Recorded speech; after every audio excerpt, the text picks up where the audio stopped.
leen di fay. alors sa appréciation ci convocation bi d'abord. allez-y jiitu ñu def ndànk rek. on a vu sa post Facebook nga wane sa indignation ci li nga xam ne moom mooy tey li ñu convoqué ba dama sa réaction. waaw damay fàttali rek ne bi nguur gi ñëwee ba tey yéen li ngeen ñëw cybercriminalité léegi mu bari. wàcc bi def naa bi nguur gi ñëwee ba tey ñi ñu ñëw cybercriminalité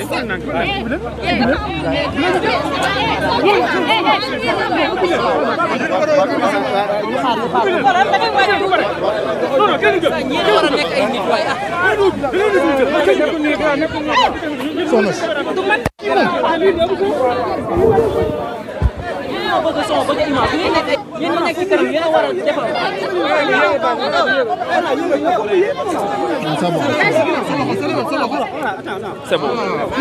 Wally bàyyi ma dégg.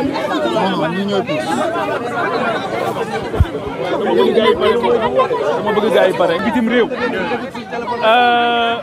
balaa may agsi fii li ma jot ci appel ak message ci biir réew mi ak ci bitim réew xawma gouvernemental équipe gouvernementale bii ñu am mooy bi gën a cuune depuis 1960 cuune googu ak ñàkk atteindre les objectifs économiques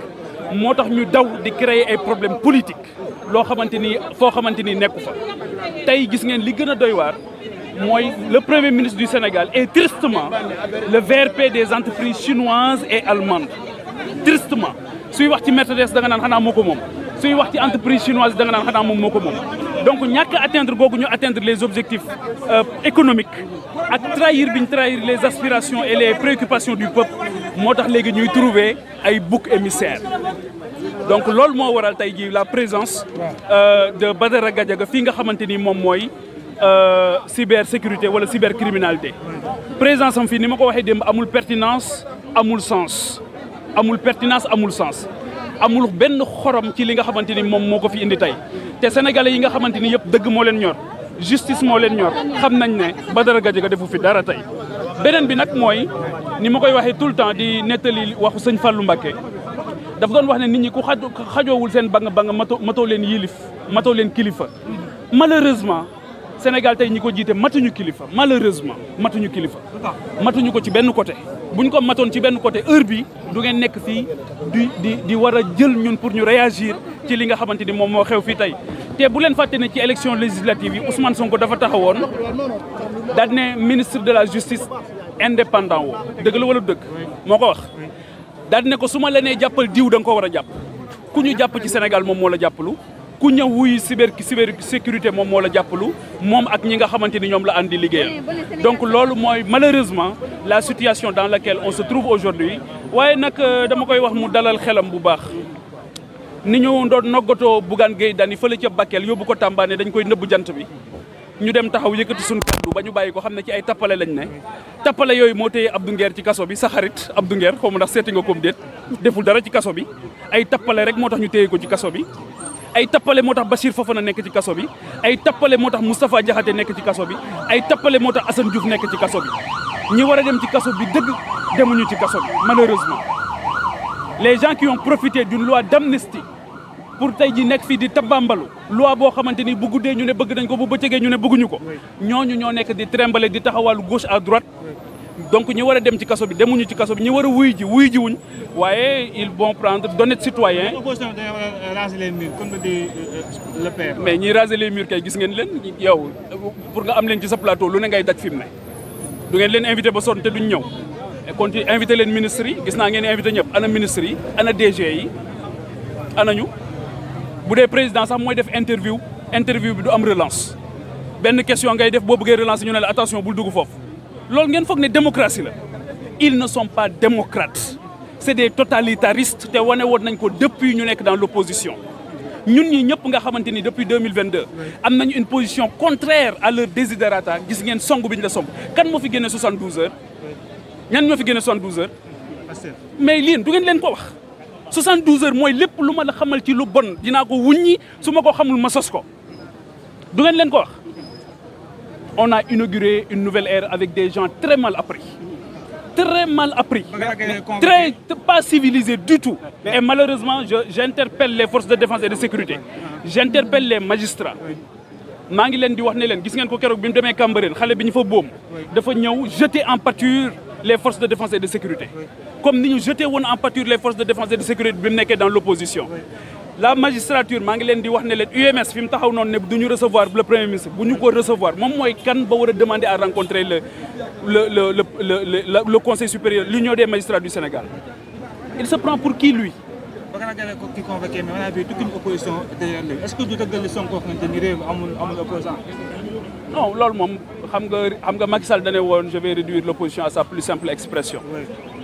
Ousmane Sonko fait pire.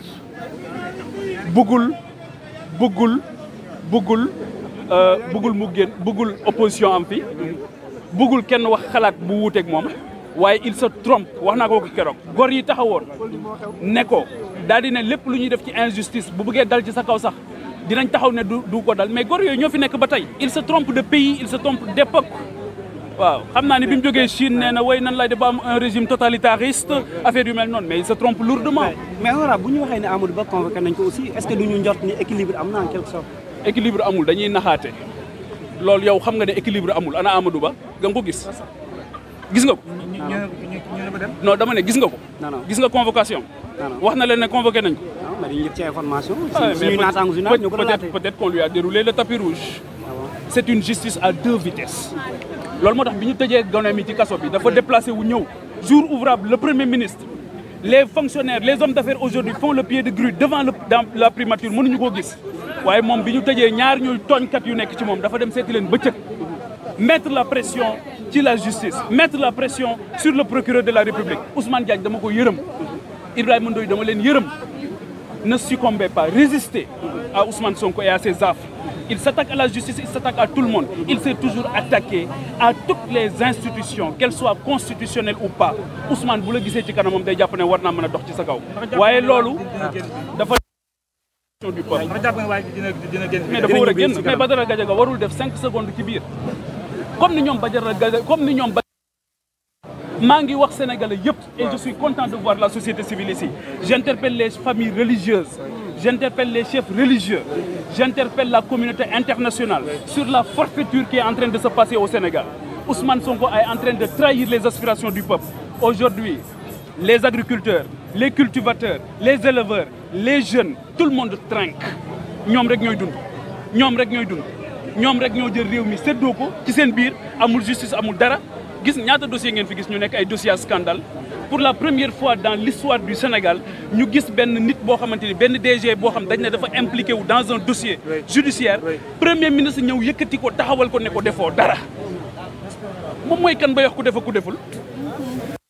il se prend pour qui ils se prennent pour qui parce que Sonko mooy Diomaye bu ñu kenn nax qui se ressemble sa semble